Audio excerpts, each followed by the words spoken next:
Okay, let's go! Another best of 3 series at the Spin to Win Cup, everybody. This time we got My Eyes in Blue against the 54 FPS family on the right. We are actually on Brax's holdout right now. So on the blue team we have DPO and Abatha, Time Bullet on Diablo, Cloud Destroy is playing Sergeant Hammer, Cat on Blaze, and Enzi on Lucio. On the right side we get Thrall played by Roby Kenobi. We have Sedath on Dykes, Lucky Strike on Karazim, Virus Sunset on ETC, and Terran is playing Zool in game number 1. And I gotta say, given the fact that we have a huge RNG factor here for the team compositions, this is actually fairly normal. I mean, there's a couple of oddities in there, of course, that you wouldn't see on Braxis nor any other game, but still. Abatha, for example, in this context, probably not really something teams would have actually picked. If you're not familiar with the procedure, how teams arrive at their team composition, it's quite simple. They're trying to introduce a bit of an RNG element to make it fun and a little bit more lighthearted, and the way that they do that is... Oh, Sergeant Hammer, careful! Oh, that was a close call already. The way they do it is that for every single role within the team, the players go to a website and they spin a wheel, and the wheel giveth and the wheel taketh away. You get assigned a hero in your role from the wheel, as Sergeant Hammer gets murdered, and then you have to play that hero. So you still end up with a composition that features a front line, a back line, and you get a healer, but within those roles you could basically get anything. We've seen Cho'Galls, Murkies, Probius, Nova. I mean, we've seen it all. So this is still fairly standard. We got a killer versus a kill. Zul went a little bit too far and Diablo punished him for it. But now that we're here on our first map, let's see which team pulls ahead here. Tychus, when it comes to the builds, he went actually into Dash as his level 1 talent. That's another little feature of the tournament. You're not really forced into talents, but at the same time there will be players that end up with heroes that they might not have the most experience with, or where they just go into something that they themselves just feel a little bit more comfortable with. So just comfort picks and personal preferences. Right now Abatha also with Envenomed Nest, so you can try and just block a couple of the pathways off here and slow down the opponent's rotation. Obviously with the first objective up, it's the red team currently that's making the most progress. Already sitting at 40% here, but Roby Kenobi on Thrall at the top had to yield. Blaze just a little bit stronger there in the 1v1, at least for now. But at the bottom of the map, the FPS family has already started to push a little bit. La Familia. I'm not quite sure if I should go for the Vin Diesel impersonation here. You're like, ah, family. Or for going full Italian, but yeah, either way.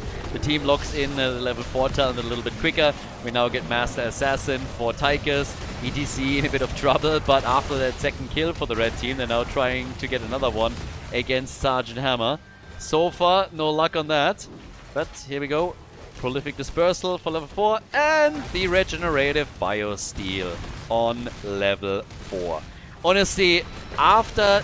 I think it was actually the first series that I commentated in this tournament, and the first thing that happened was that the Sergeant Hammer player did not go for Hammer Siege mode on level 7 and just went into some crazy mine build.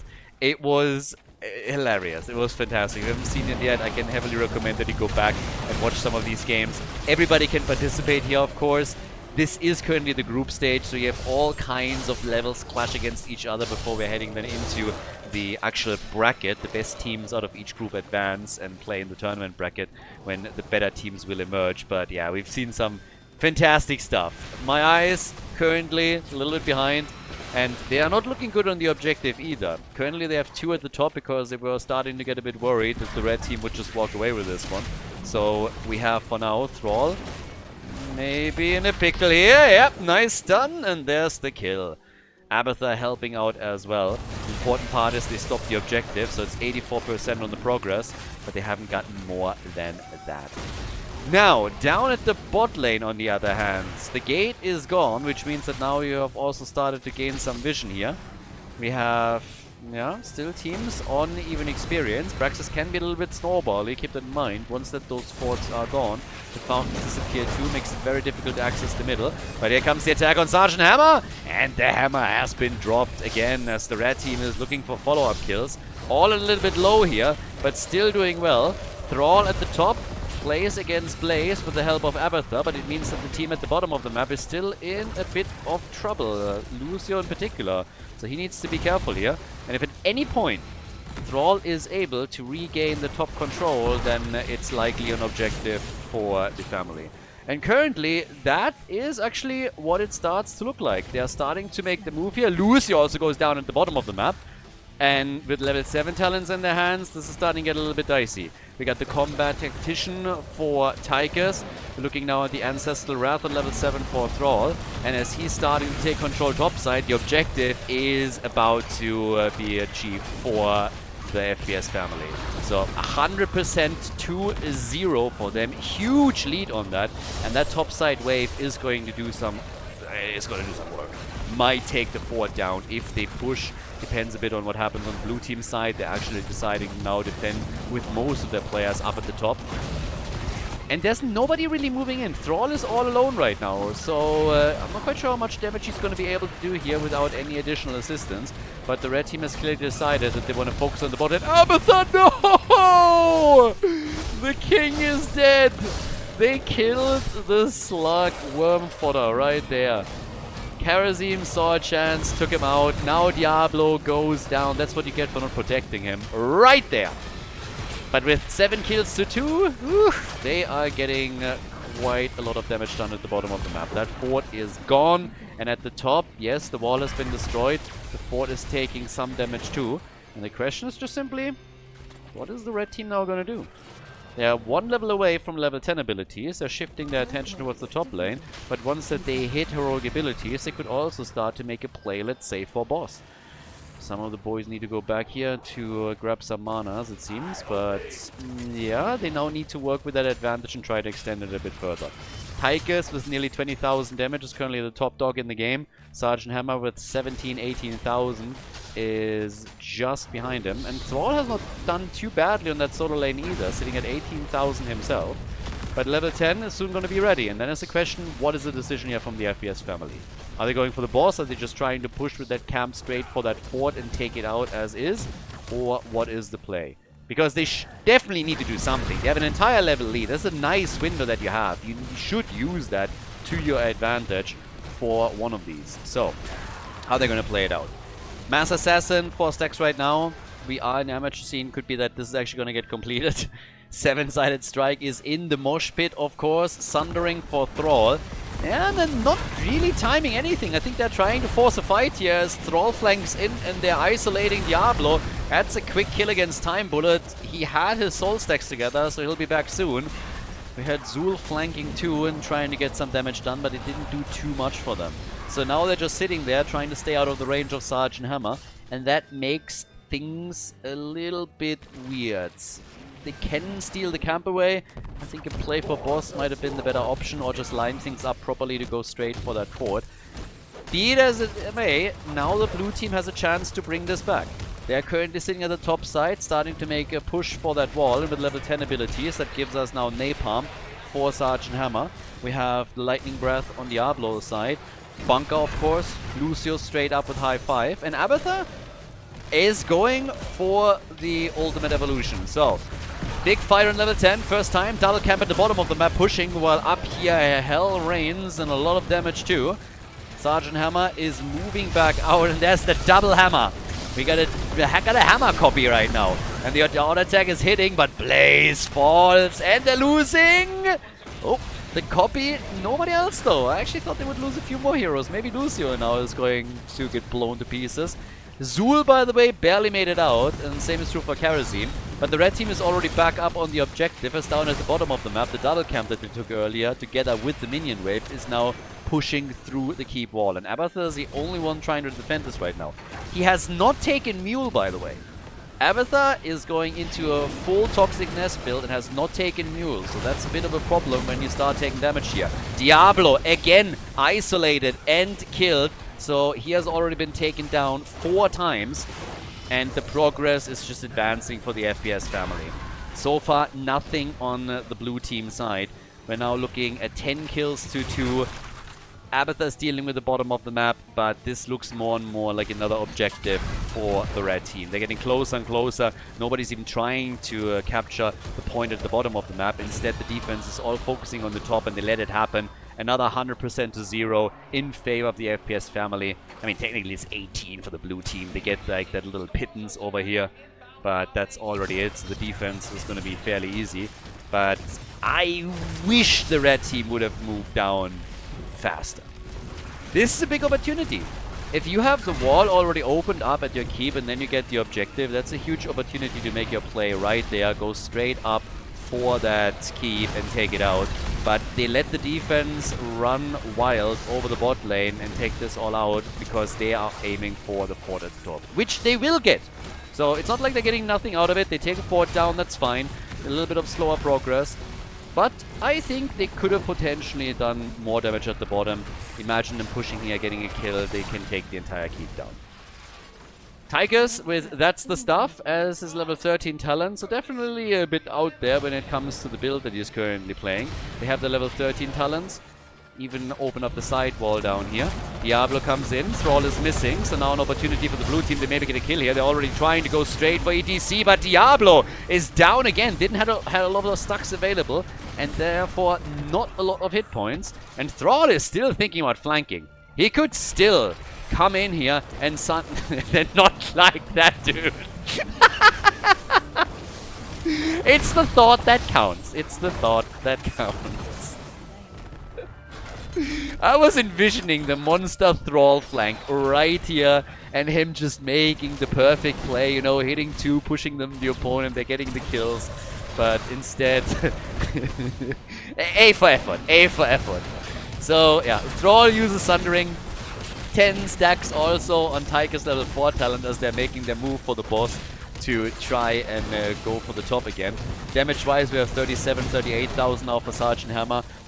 Tychus is still ahead of everyone else. And Diablo, I mean, he is getting murdered again. Tychus gets punished for his sins here, but Diablo is just getting wrecked by Tychus. A 2-level lead by now for the FPS family. Ooh, that's getting dicey. The boss is also at the top. I feel somehow the red team has an aversion to push with big objectives and big camps. They did not push with either of the objectives that they grabbed. They are not pushing with the boss. They're always going for this split lane approach where they are trying to then go on the other lane. The problem is that even here they're not accomplishing that much because the lane was pushed out by minions already. So they allow for a free defense against the boss at the top. I think they're just very happy with the lead that they have and don't want to fight with level 13 against 13 talents and wait for 16 to kick in, which is now the case. But I really think they could capitalize a bit more on these leads that they have. The game's going well for them, don't get me wrong.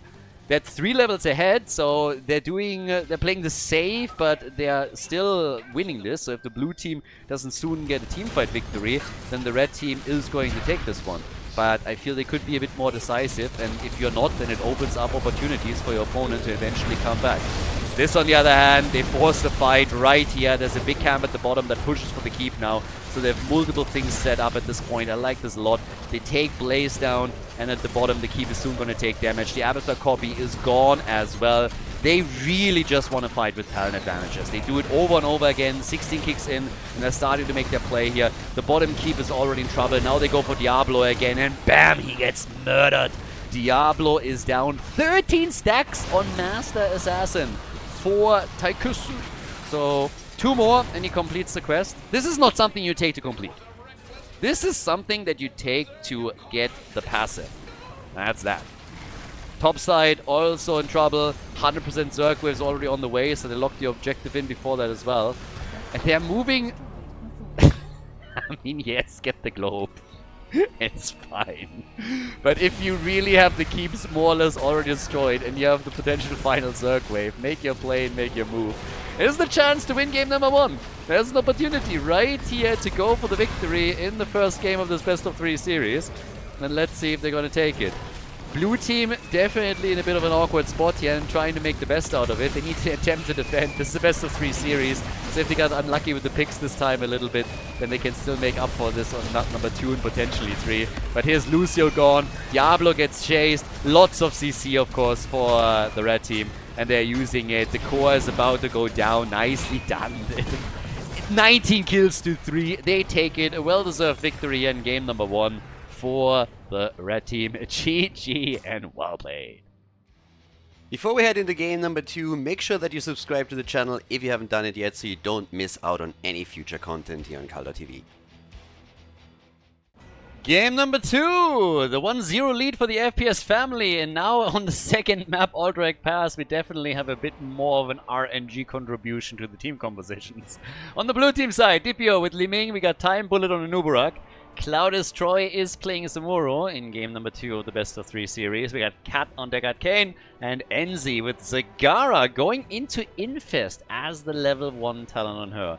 But the real banger is the family's composition here. We got Robi Kenobi on Rhaegar, Kel'Thas played by Terran with Fell Infusion on level 1, and then the front line with Arthas played by Lucky Strike and Virus Sunset on Artanis, and then Serath with Soljan. So it's time to troll a little bit, and look at that. Blue team wants to apparently play for the bottom tower. Yeah, get some nice damage in. That's half the tower already gone. They just need to make sure that they can walk out of this again. Currently there's a 3-man defense on this one. They're trying to push this back. Deckard on level 1 has gone into Sapphire. But after the first game, I gotta say that this right now is a little bit more blessed by RNGesus. So not only do we have Kel'Thas, we have Artanis, we have Soljan, and then again, we also are looking at heroes like Samuro and, for example, Zagara here. That's all heroes that you might occasionally then see in these games, but obviously not quite in the compositions that they're being used with. In addition to that, for the map at least, it's a nice, it's a pretty nice thing to have an Uberak here. Because depending on how they are playing this now, they can use an Uberak to cheese the objective a little bit. You just move in and you distract the ADHD grunts with a couple of beetles, and then you can easily channel the prison camp. So that's one of the things that they could do that forces the opponent to consistently keep somebody on the lookout for when an Uberak positions himself, and if he might try to sneak in to get a bit of a progress going here. Lucky Strike at the bottom of the map currently. Soljan with Recklessness as the level 1 talent. So we have Li Ming going up against Arthas at this point in time. Bit of an attack happening already over in the middle. As we're having a 2v1 against Deckard Kane. Li Ming is trying to get a little bit cheeky down here, doesn't she? Tries to work in some damage against the wall too. Not too bad. I mean, if you're going up against the melee, that's always nice. And she might overdoing it a little bit here. Bliming? And that's a kill. Rhaegar helped out, but she got way too aggressive here. And Lucky Strike punished her quite nicely. I like that. So job well done. Over in the middle on the other hand. Rhaegar doing his best to keep Kel'Thas alive. Now that Artanis is moving in, he tried for the swap and couldn't. Time Bullet eats some damage from Kel'Thas, who went after his level 1 talent straight into the Energy Royal. So we have Fell Infusion into Energy Royal, definitely not playing around with any Flame Strike so far, as Zagara adds Envenomed Spines to it. And Arthas is still dominating the bottom of the map. Having Soljan at the top against Samuro allows him also to stack a bit here, I suppose. Oh, needs to be very careful with that gank though. But the red team is ready, trying to help him out here, getting another quick heal out as Soljan is about to move out of the fight and makes it. Nicely done. They're going for a Uberak, trying to get a kill here, which doesn't work for them, but still, just saving Soljan alone is already a huge feat considering that gank was coming his way and kind of caught him off guard here. So job well done. The mage battle in the middle rages on as well as DPO was making his moves against Terran. And down at the bottom of the map, Arthas still soloing this the entire time here. So yeah, Lucky Strike doing very, very well. Lands another Howling Blast. Nice! Good damage from him too. So even as a melee, he is really keeping those range heroes on their toes. Swap against Time Bullet and... oh! And Uberak makes it out again. But even with him escaping, that's nice stacks for Soljan. That's great. That's more auto attacks coming in. He's sitting at 11 already. So he is going to become very likely a problem in the late game. That's always the gamble that you take when you're playing a Suljin. You really want to stack him. That's why a lot of teams that go up against Suljin will try to not give him any big skirmishes and fights in the earlier stages of the game if they don't really have to. So they're trying to avoid needless battles, just simply because if you give him too many opportunities early on, then he is going to wreck you later on in the game. And another big attack against him, but he makes it! Makes it is now sitting at 14 stacks. I would have loved to see him go for Arcanite Axis at level 7, but he went Ferocity. He's already at 14. He's going to get the extra stacks any second. Li Ming wants Kel'Thas, can't get him, and now she's in trouble. But Rhaegar did not go into a totem build here. Didn't have any chance to really slow her down. Even the swap attempt from Artanis fails. And that's everyone still alive after that little encounter. And here is that little interplay with Nubarak that I was talking about earlier. He has to be careful and is able to dive out still, so they're also good. It's definitely a bit of a different pace in the game that we had on the first map, but I have to admit that with the heroes that were added this time and the RNG hitting hard, that was a pretty enjoyable one. Zagara is low on mana and has to be super careful here. Arthur's went on level 7 into Mortal Coil, and Kel'Thas actually added Sunfire Enchantment to synergize also with his level 1 a little bit more. Suljin has started to move back to the rest of the team and left Artanis at the top lane. Oh, that looks good. Yep, that's a kill. Rhaegar is getting destroyed. Blue team with a kill, and they are trying to follow that up with the second one as they're aiming for Suljin, and Li Ming nearly got him here. But she always has to be very careful. Lucky Strike is the backbone of the team at this point. I love, by the way, look at that. Mount and skin.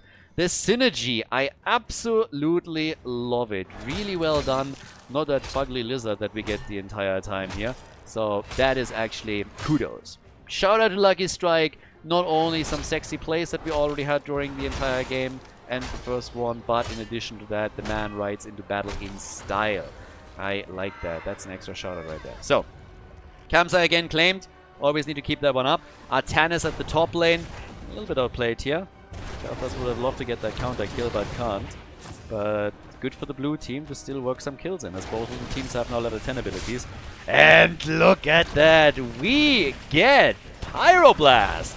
Pyroblast is in the house. Nubarak! And Syndragosa takes him down.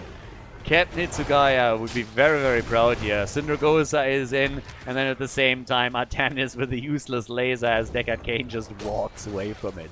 Now, to be fair with them, they have Arthurs here, so if they actually play this properly and they either lock a Howling Blast in or get a slow, then that laser can do a whole lot more work. If you combine a slow with a laser, then this is a lot more effective.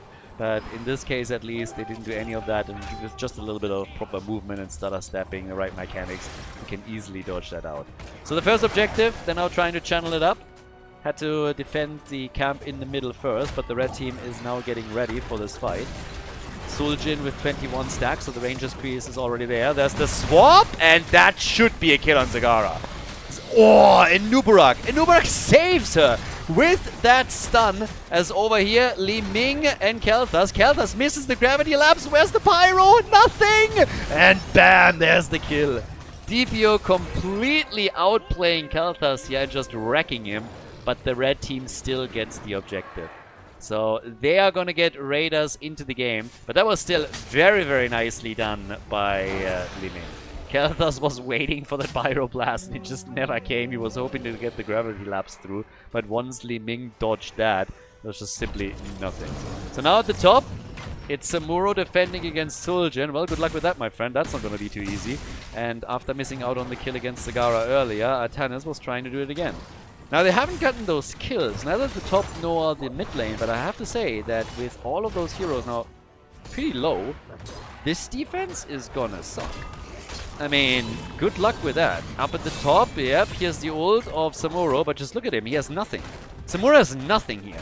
He can't move out or he's gonna get destroyed. Oh, there's the pyro! And get wrecked! Nice! Pyro value. And Zagara gets also killed. Samuro at the top dies as well. I said it before, he's a bit too low. There's the level 13 talent. So all of a sudden they lock in 3 kills like it's nothing. And with that, They take the fort in the middle out. They take the fort at the top out as well. Huge push now by the FPS family. And given the situation, they might even walk away with a keep. They have 3 heroes pushing for that right now. Depends a little bit. Oh, careful. Hello? Don't die, my friend. You are definitely needed for defense currently at this point. So Atanas moved down to the bottom of the map. We have Suljin still pushing at the top. And here in the middle, they haven't given up on this yet. They still have a minion wave. And Uburak eats a lot of damage here. Tries to go in for the cocoon. Arthur's already pushing Li Ming back as we now have Suljin starting to flank in from the side. Ancestral is out on Khaldor. And Li Ming goes down. Arthur's again with a kill. Lucky Strike is seriously just absolutely crushing this game right now. Moves in, slows them, controls them perfectly. Li Ming gone, grabs the kill against the Nuburak, and now with 2 more heroes eliminated on the side of My Eyes, we have the FPS family moving for keep number 1 in the second game. This is a best of 3 series. We are in the group stage, everybody. So if you want to have a chance to move out of the group stage straight into the bracket phase, the final phase of the tournament, you need to get those points going. And for the blue team means pushing to game number 3 at a minimum would be fantastic here. But currently it is the red team that is making the moves. Ult over the wall from Deckard Kane, trying to do his best here. Keep in the middle has indeed been destroyed. That means one of the armor shields on the core is already gone. And they are still not giving up on this. They're still continuing to fight. Top damage in the game is Samuro. Zagara goes down. On the other hand, they go for Atanas and they drop him.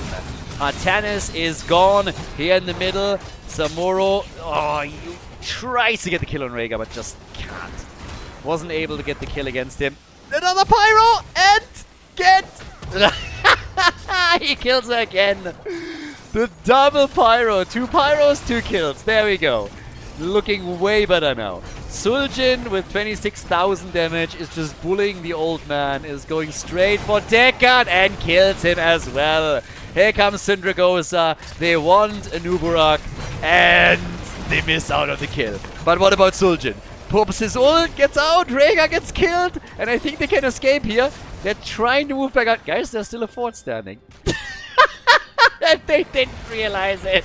They didn't realize there was still a fort, so they have to try and escape through the middle. Suljin is moving. There's Samuro, intercepts him and takes him down. God, I love it. They had no idea that fort was still there. They completely blanked on it. They were so deep in enemy territory that they just said, yeah, we got this. Yeah, this point, I think Li Ming... Sorry, girl. Oh! She goes down to Khaldor. I mean, she probably would have died anyways. Atanas was already gearing up for another move with his ult. But this game is fantastic. 11 kills to 6. We have a 2-level advantage now. 1.5 to be fair for the FPS family. And yeah, the talent lead is obviously something that played a huge role in these last couple of skirmishes. With 43 stacks now on the side of the red team for Suljin. We have him also with a lot of auto attack damage that can contribute in these fights. Let the Killing Begin is in. We have the Force of Will here. Embrace Death with Sinja is of course extremely well with the 4 and 7 of Arthur's. And now that the blue team is also adding their level 16 talents, they are totally willing to engage into that fight over the objective again. So this is where they're going to try and make their stand. Nice interrupt already. Okay, there's the ult from Tennis, but no slows here. Talking about slows, Syndragosa from behind, the perfect flank from Arthur's, eliminates Zagara, and Nuburak is gone, Samura is gone, Deckard is gone. That leaves only Li Ming, and she blinks the auto attack. Goes to the fountain, blinks again. She's alive. DPO. Yes, make it! No! I was totally rooting for Li Ming there. That would have been so perfect. It's a 5-man team wipe. They make it to the second keep and take it out. I have no idea why they're going for the fort. I really don't know. They could go for the core with the objective that they have, but I think they want to brush through this too. But boy, that Li Ming escape was so awesome, at least initially. She blinked first an auto attack and then she moved away from the death coil as well. Dodged all of it. Now the bottom fort falls. Yes, the objective has of course been taken. And here's the opportunity to go straight to the core. I don't know why they're bothering with this bottom keep, to be honest with you. I talked in game number 1 already that I think they're playing this a little bit too safe. This might not backfire against their current opponent, but I could totally see that a different team would take these opportunities to get back into the game to punish them later on. But right now, this should have been a move for the core, especially with level 20 talents that they now have. They might still make their move here, but going to the bot lane is probably playing this a little bit too safe there. So Flamethrower is now in. Core is already losing hit points. Great performance overall from the FPS family. But the 4-man. The 4-man fall. Liming is down. So is Anubrak. They killed Zul'jin. I don't think that Core is going to make it though. Samuro is now dead as well. That leaves only 2 defenders. Deckard Cain and Zagara. The core is already low. They're going for Zagara at the top lane. Take her out. And that's another 5-man wipe as Deckard Cain gets just absolutely crushed. And that's all she wrote. A 2-0 victory for the FPS family here in the Spin to Win Cup, as we are slowly but steadily coming to the end of the group phase. Nicely done. Well played. And a deserved victory for the red team. GG. Well played.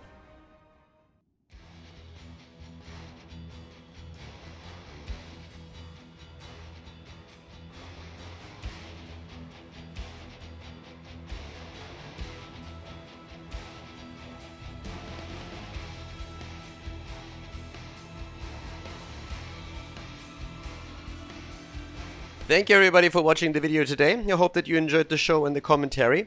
And keep in mind that the spoiler protection that is going to run for the rest of the video is made possible by all the support on patreon.com. So guys, if you want to support my work, if you want to help me start new projects and keep the spoiler protection in place, please consider heading over to patreon.com/Khaldor. There's also a link in the YouTube description, and check that out. Thanks in advance, and see you guys next time with more esports coverage here on Khaldor TV. Have a great day.